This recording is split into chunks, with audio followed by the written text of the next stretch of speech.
Just because he wore his sister's red running shoes, he was publicly humiliated in class by his classmates. You wear your sister's hand-me-down underwear too? And the teacher, who should have upheld justice, merely made a casual remark about maintaining order, silently condoning the bullying. But no sooner had he stepped onto the school bus than he was met with even more direct harassment from the older students. Consider it a free lunch program, farmer boy. All right, settle down. The mockery was everywhere, and the bullying followed him like a shadow. He had no one to turn to with his pain, so he could only endure it in silence. Jesse lived in a family of 7. Though his parents worked hard every day, money was always tight. Jesse knew this all too well, so even though his shoes were worn to the extreme, he still couldn't bear to throw them away. They were his only pair of sneakers. But one day, his mother threw those shoes out. Jesse was furious, because there was a very important race that day. His mother apologized, but she couldn't let her child go to school in ragged shoes, like a homeless person. The family had no extra money for new shoes, so she told him to wear his sister's old pink sneakers. To hide his embarrassment, Jesse used a pen to color over the pink parts, trying desperately to cover up the humiliating truth. But in the end, his classmates still found out, and the mockery he had expected came all the same. Jesse's pain came not only from poverty, but more importantly, from the fact that no one ever cared about his wild,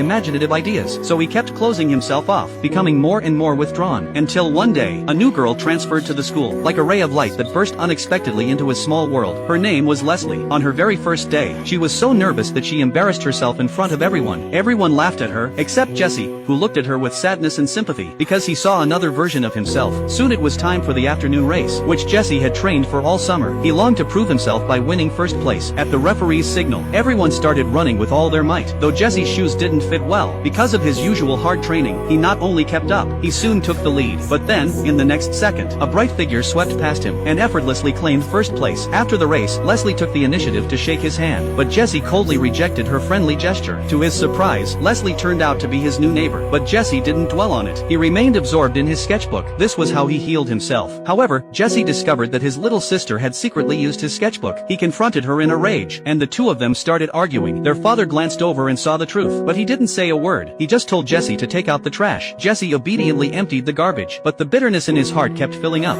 like that garbage can. He didn't understand why, when he had done nothing wrong, his father always seemed to favor his sisters. He had never experienced such intimate affection from his father. But besides his bitterness, Jesse also harbored a small, sweet secret. At the age of first love, he had developed a special crush on his young, beautiful music teacher, and this scene happened to be seen by Leslie. After she saw through him, Jesse's face turned bright red, and at the same time, he felt a surge of anger. He didn't understand why this new girl was always paying attention to him, but because they took the same route home, they always ended up on the same school bus. Leslie really wanted to break into Jesse's world, but Jesse kept pushing her away. Forced to act, Leslie resorted to her secret weapon.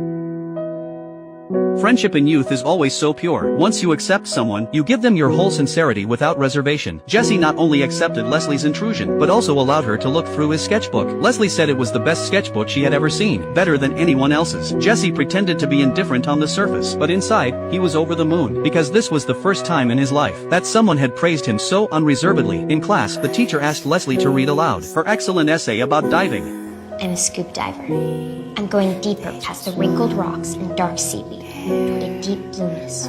Her words were full of vivid imagery, and Jesse was completely captivated. The swaying seaweed, the silver schools of fish, it all seemed to flow from her own brush. After school, Jesse asked her curiously about her diving experiences, but Leslie said she couldn't swim at all. That essay was all from her imagination. She said that whenever she closed her eyes, she could see the whole world. Those words opened up Jesse's mind completely. On the way home, a rope hanging over the river immediately caught their attention. Childhood games always seem to carry a hint of exploration and wildness. Leslie grabbed the rope and swung freely through the air. Jesse joined in too, and they both felt as if they had found the sensation of flying. Deep in the forest, they discovered an abandoned treehouse. Leslie's imagination was set ablaze. She declared that this was the ruins of a forgotten castle, and they were the warriors who had come to liberate the people held captive there by the Dark Lord. As soon as she said it, the trees seemed to understand and swayed their branches. At first, Jesse thought it was childish. You just got lucky timing. The winds are blowing off and on all day. Can't hear you!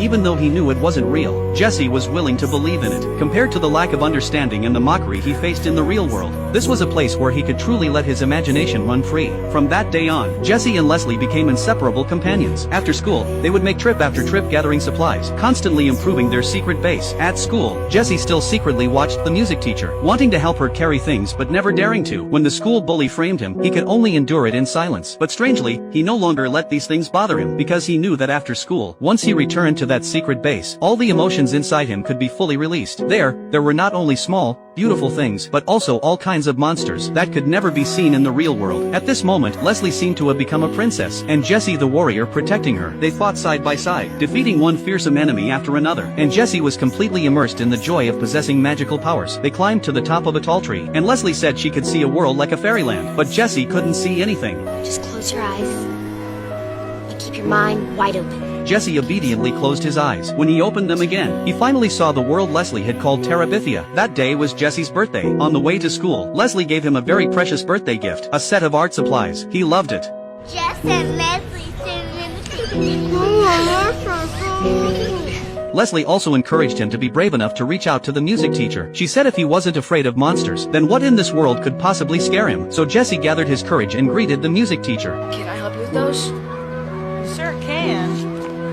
You just made my day. Jessie smiled. He suddenly realized that the things that had once made him so anxious were actually no big deal. That afternoon after school, he took the paints and brushes Leslie had given him and began decorating the secret hideout. And as their imagination grew stronger, this time they saw a giant monster footprint. But they weren't afraid, because in their fantasy world, they were invincible. Then, Jessie was invited to Leslie's house for the first time. He was surprised to find that her home was completely different from the serious, stifling atmosphere of his own. They warmly invited Jessie to help paint the walls. Leslie's father even said his hands were as steady as an artist's. For a child who had never been affirmed before, this warmth and recognition was an experience unlike any he had ever known. Happy days passed one after another, and Jessie's feelings for Leslie were quietly changing from friendship into something more. But then a heavy rainstorm arrived, casting a shadow over this fairy tale story. Days of continuous rain caused the river to swell, and the rope leading to their secret hideout became dangerously unstable, but they still swung across to the other side on the rope. However, this adventure didn't go smoothly. They were attacked by the imaginary squirrel monster and vulture monster, who were the embodiments of the two classmates who bullied him in real life. With the help of the prince and their own courage, they ultimately emerged victorious, and also recovered the house key that Jessie had accidentally lost. On their way home in the pouring rain, they agreed to meet again the next day. Watching Leslie run off into the rain, Jessie felt warmth in his heart, not knowing this would be their last goodbye. The next day, Jessie's favorite music teacher called, and invited him to go to the City Art Museum with her. This once-in-a-lifetime opportunity filled Jessie with joy. It would be his first time alone with his crush, and his first time visiting a real art museum. As he passed by Leslie's house, Jessie hesitated about whether to invite her along, but the thought was gone in a flash. He wanted to enjoy this perfect day by himself. At the museum, Jessie immersed himself in the world of art, feeling a freedom he had never known. But when he returned home, satisfied and happy, he was greeted by the anxious, grief-stricken faces of his family, and the news that Leslie had drowned. Jessie's world crumbled in an instant. He couldn't accept it. He ran out the door like a madman, wanting to prove the news was a lie with his own eyes. But when he saw the police car parked in front of Leslie's house, the last shred of hope in his heart was shattered. At the funeral, Leslie's father embraced Jessie, thanking him for being Leslie's best friend. But inside, Jessie was consumed by endless guilt and regret. If he hadn't gone to the museum with the music teacher that day, if he had invited Leslie along, would things have turned out differently? After Leslie was gone, Terabithia lost all its color. The beautiful things disappeared, replaced by Jessie's deepest nightmares. His little sister, worried about him, followed him secretly. But when she tried to approach the forest, Jessie lost control and pushed her away. In his mind, that place belonged only to him and Leslie. No one else was allowed to set foot there. In a daze, he saw the Dark Lord, the embodiment of his fears, approaching him, and the image of the Dark Lord was none other than his stern father in real life. Just as he was about to give in to despair, his father came after him, not with blame, not with impatience, but in a clumsy yet profoundly sincere way. He held Jessie tightly in his arms and comforted him. His father's voice was hoarse and gentle.